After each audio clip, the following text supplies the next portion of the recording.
ஆதியாகமம் அதிகாரம் 31 வசனம் 1. பின்பு லாபானுடைய குமாரர்கள் எங்கள் தகப்பனுக்கு உண்டானவைகள் யாவையும் யாக்கோபு எடுத்துக்கொண்டான்.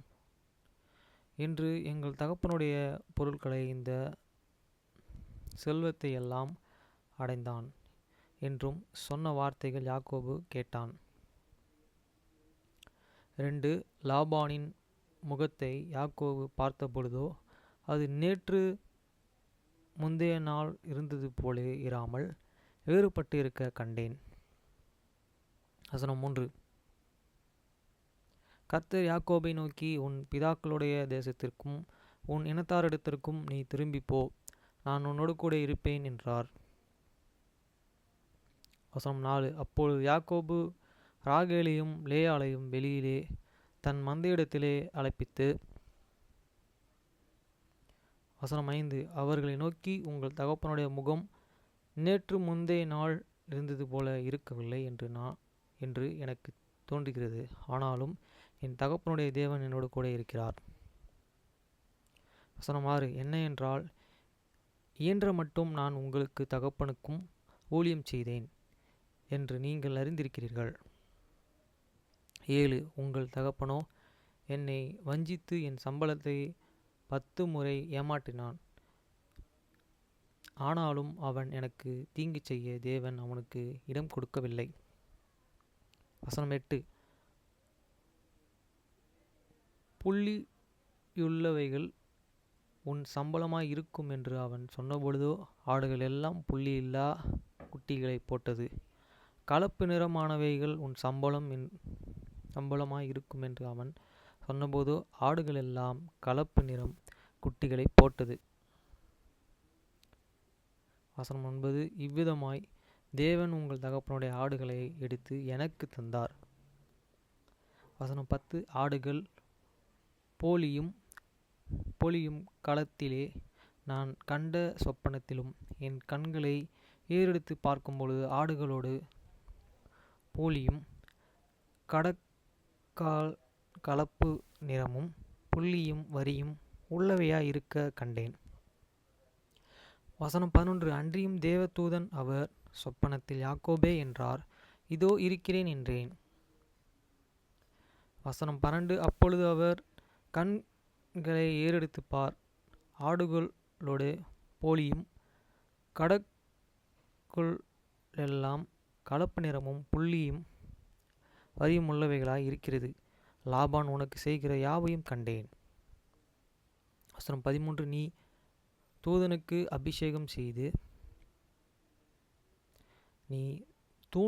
அபிஷேகம் செய்து எனக்கு ஒரு பொருத்தனையை பண்ணின பெத்தேலிலே உனக்கு தரிசனமான தேவன் நானே. இப்பொழுது நீ எழுந்து இந்த தேசத்தை விட்டு புறப்பட்டு உன் இனத்தாயிருக்கிற தேசத்திற்கு திரும்பி போ என்று சொன்னார் என்றான்.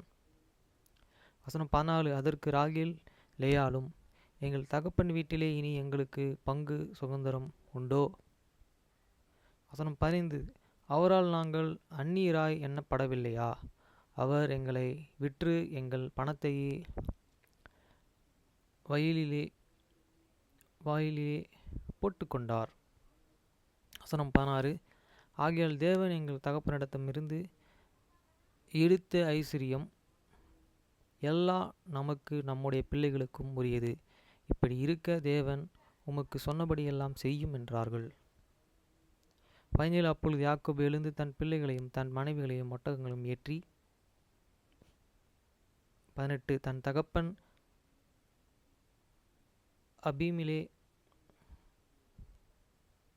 அரபிலே சம்பதித்த மிருக ஜீவன்களாகிய மந்தைகளையும் அனைத்தையும் தன் பொருட்கள் எல்லாவற்றையும் எடுத்துக்கொண்டு கானான் தேசத்தில் இருக்கிற தன் தகப்பனாக ஈசாக்கின் இடத்திற்கு போக புறப்பட்டான். வசனம் 19. லாபான் தன் ஆடுகளை மேய்த்து இருக்க போயிருந்தான். அந்த சமயத்திலே ராகேல் தன் தகப்பனுடைய சுரூபங்களை திருடி கொண்டார்கள். வசனம் 20. யாக்கோபு தன் ஓடி போகிறதை சிறியானாகிய லாபானுக்கும் அறிவியாமல் திருடர் திருட்டாளாய் திருட்ட திருட்டளவாய் போய்விட்டான். வசனம் 21. அப்படியே அவன் தனக்கு உண்டானவைகள் எல்லாம் எடுத்துக்கொண்டு ஆற்றைக் கடந்து கீலியாத் மலையிலே நோக்கி ஓடிப்போனான். வசனம் 22. யாக்கோபு ஓடிப்போனது 3ஆம் நாளிலே லாபானுக்கு அறிவிக்கப்பட்டது. வசனம் 23. அப்பொழுது அவன் தன் சகோதரரை கூட்டிக்கொண்டு 7 நாள் பிரயாணம் பரியந்தமும் அவனை தொடர்ந்து போய் கீலியாத் மலையிலே அவனை கண்டுபிடித்தான். வசனம் 24. அன்று ராத்திரியிலே தேவன் சிரியா தேசத்தானாகிய லாபானுக்கு சொப்பனத்திலே தோன்றி, நீ யாக்கோபோடே நன்மையாய் அன்றி தீமையே ஒன்றும் பேசாதபடிக்கு எச்சரிக்கையாய் இரு என்றார். வசனம் 25. லாபான் யாக்கோபினிடத்தில் வந்தான். யாக்கோபு மலையிலே தன் கூடாரத்தை போட்டிருந்தான். லாபானும் தன் சகோதரனும் கூட கீலியாத் மலையிலே கூடாரம் போட்டான். வசனம் 26. அப்பொழுது லாபான் யாக்கோபை நோக்கி, நீ திருட்டளவாயும் புறப்பட்டு என் குமாரத்திகளையும் யுத்தத்தில் பிடித்த சில சிறைகளைப் போல கொண்டு வந்தது என்ன என்று கொண்டு வந்த என்ன செய்கை. 27. நீ ஓடிப்போவதை மறந்து எனக்கு அறிவியாமல் திருட்டளவாய் என்னிடத்திலிருந்து வந்துவிட்டது என்ன? நான் உன்னை சந்தோஷமாய் சங்கீதம் மேலதாளம் கிண்ணறம் முழக்கத்துடனே அனுப்புவேனே. வசனம் 28. என் பிள்ளைகளும் என் குமாரத்திகளும் நான் முத்தம் செய்ய விடாமல் போனது என்ன? இந்த செய்கையை நீ மதியில்லாமல் செய்தாயே. 29. உங்களுக்கு பொல்லாப்பு செய்ய எனக்கு வல்லமை உண்டு. ஆகிலும் உங்கள் தகப்பனுடைய தேவன் நீர் யாக்கோபோடே உண்மையாய் அன்றியே தீமையே ஒன்றும் பேசாதபடிக்கு எச்சரிக்கையாய் இரு என்று நேற்று ராத்திரி என்னுடனே சொன்னார். வசனம் 30. அப்பொழுது உன் தகப்பனுடைய வீட்டின் மேல் வாஞ்சையினால் நீ புறப்பட்டு போகிறதனால் போகலாம். என் தெய்வங்களே ஏன் திருடிக்கொண்டு போகிறாய் என்று கேட்டான். வசனம் 31. யாக்கோபு லாபானுக்கு பிரதியுத்தரமாக, உம்முடைய குமாரத்திகளை பலத்தகரமாய் பிடித்து வைத்துக் கொள்வீர் என்று நான் அஞ்சினாலே இப்படி செய்து விட்டேன். 32. ஆனாலும் யாரிடத்தில் உம்முடைய தெய்வங்கள் கண்டுபிடிக்கிறீரோ அவனையும் உயிரோடே விட வேண்டாம். உம்முடைய பொருட்கள் ஏதாவது என் வசத்தில் உண்டானால் நீ அதை உம்முடைய சகோதரருக்கு முன்பாக பரிசோதித்தறிந்து அதை எடுத்துக்கொள்ளும் என்றான். ராகேல் அவைகளை திருடி கொண்டு வந்ததை யாக்கோபு அறிந்திருந்தான். 33. அப்பொழுது லாபான் யாக்கோபின் கூடாரத்திலே லேயாளின் கூடாரத்திலும் 2 வேலைக்காரர்களின் கூடாரத்திலும் பிரவேசித்து பார்த்து ஒன்றும் கண்டுபிடிக்கவில்லை. பின்பு லேயாளின் கூடாரத்தை விட்டு ராகேலின் கூடாரத்திற்கு போனான். வசனம் 34. ராகேல் அந்த சொருபங்களை எடுத்து ஒட்டக சேனத்தின் கீழே வைத்து அதன் மேலே உட்கார்ந்திருந்தாள். லாபான் கூடாரம் எங்கும் தடவி பார்த்தபோதோ அவைகள் கண்டுபிடிக்கவில்லை. வசனம் 35. அவள் தன் தகப்பனை நோக்கி, என் ஆண்டவனாகிய உமக்கு முன்பாக நான் எழுந்திராததை குறித்து கோபம் கொள்ள வேண்டாம். ஸ்திரீகளுக்குள்ளே வழிபாடு எனக்கு உண்டாயிருக்கிறது என்றாள். அப்படியே அவன் அந்த சொர்பங்களை தேடியும் கண்டுபிடிக்கவில்லை. வசனம் 36. அப்பொழுது யாக்கோபுக்கு கோபம் எழும்பி லாபானுடனே வாக்குவாதம் பண்ணி, நீ என்னை எவ்வளவு உக்கிரமமாய் தொடர்ந்து வருகிறபடிக்கு நான் செய்த தப்பிதம் என்ன? நான் செய்த துரோகம் என்ன? 37. என் தட்டும் முட்டுகளை எல்லாம் தடவி பார்த்தீரே. உம்முடைய வீட்டு தட்டு முட்டுகளில் எண்ணத்தை கண்டுபிடித்தீர். எதை என்னுடைய சகோதரர்களுக்கு உம்முடைய சகோதரர்களுக்கும் முன்பாக இங்கே வையும். அவர்கள் எனக்கும் உமக்கும் நடு தீர்க்கட்டும்.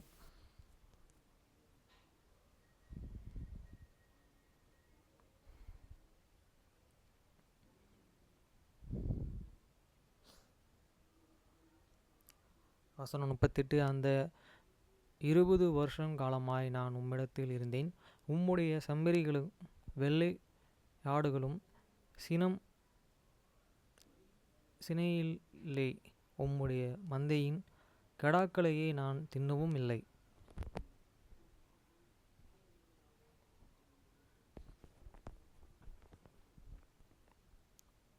பீருண்டதை நான் உம்மிடத்திலே கொண்டு வரவும் இல்லை. அதற்காக நான் உத்தரவாதம் பண்ணினேன். பகலில் களவு போனதையும் இரவிலே களவு போனதையும் என் கைகள் கேட்டு வாங்கினீர். வசனம் 40. பகலிலே வெயிலும் இரவிலே குளிரிலும் என்னை பட்சித்து நித்திரையே என் கண்ணுக்கு தூரமாயிருந்தது. இவ்விதமாய் பாடுபட்டேன். வசனம் 41. இந்த 20 வருஷ காலம் உம்முடைய வீட்டிலே இருந்தேன். 14 வருஷம் உம்முடைய 2 குமாரத்திகளுக்காகவும் 6 வருஷம் உம்முடைய மந்தைகளுக்காகவும் உம்மிடத்தில் சேவித்தேன்.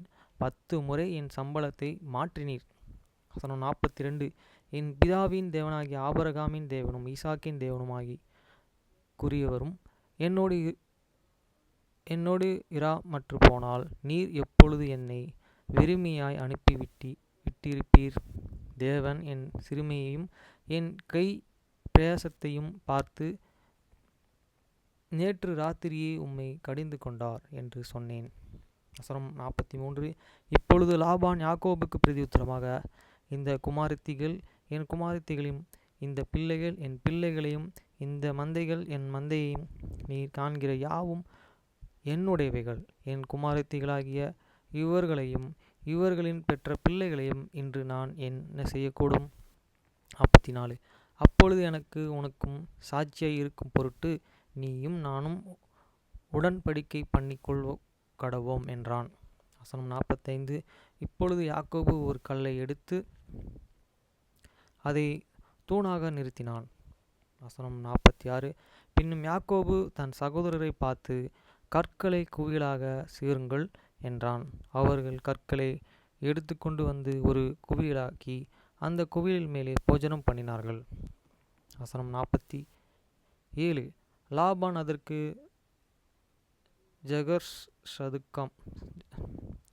ஜகர்ஸ் சதுவா என்று பெயரிட்டான். யாக்கோபு அதற்கு கலையாத் என்று பெயரிட்டான். வசனம் 48. அந்த குவியல் இன்று எனக்கு உனக்கும் சாட்சி என்று லாபான் சொன்னபடினால் அதன் பெயர் காலியாத் என்னப்பட்டது. வசனம் 49. அல்லாமலும் அவன் நாம் ஒருவரை ஒருவர் விட்டு மறைந்த பின் நீ என் குமாரத்திகளை துயரப்படுத்தி அவர்களை அல்லாமல் வேறே ஸ்திரீகளையே விவாகம் பண்ணினாய். ஆனால் கர்த்தர் எனக்கு உனக்கும் நடுநின்று கண்காணிக்க கடவர். வசனம் 50. உம்முடைய ஒருவரும் இல்லை. பார், தேவன் எனக்கு உனக்கும் சாட்சி என்று சொன்னபடினால் அது மிஸ்பா என்று பெயரிட்டது. 51. இன்னும் லாபான் யாக்கோபை நோக்கி, இதோ இந்த குவியலையும் எனக்கு உனக்கும் நடுவே நின்று நிறுத்தின தூணையும் பார். வசனம் 52. தீங்கு செய்ய நான் இந்த குவியலை கடந்து உன்னிடத்திற்கு வராதபடிக்கும் நீ இந்த குவியலையும் இந்த தூணையும் கடந்து உன்னிடத்திற்கு வராதபடிக்கும் இந்த குவியலும் சாட்சி இந்த தூணும் சாட்சி. 53. ஆபிரகாமின் தேவனும் நாகோரின் தேவனும் அவர்கள் பிதாக்களின் தேவனுமாயிருக்கிற நமக்குள்ளே நடுநின்று நியாய தீர்ப்பாராக என்றான். அப்பொழுது யாக்கோபு தன் தகப்பனாகிய ஈசாக்கின் பயபக்திக்குரியவன் மேல் ஆணையிட்டான். வசனம் 54. பின்பு யாக்கோபு மலையின் மேலே பலியிட்டு போஜனம் பண்ணும்படி தன் சகோதரரை அழைத்தான். அப்படியே அவர்கள் போஜனம் பண்ணி மலையிலே ராத்தங்கினார்கள். வசனம் 55. லாபான் அதிகாலமே எழுந்து தன் குமாரரையும் தன் குமாரத்திகளையும் முத்தம் செய்து அவர்களை ஆசீர்வதித்தான். பின்பு லாபான் புறப்பட்டு தன் இடத்திற்கு திரும்பி போனான்.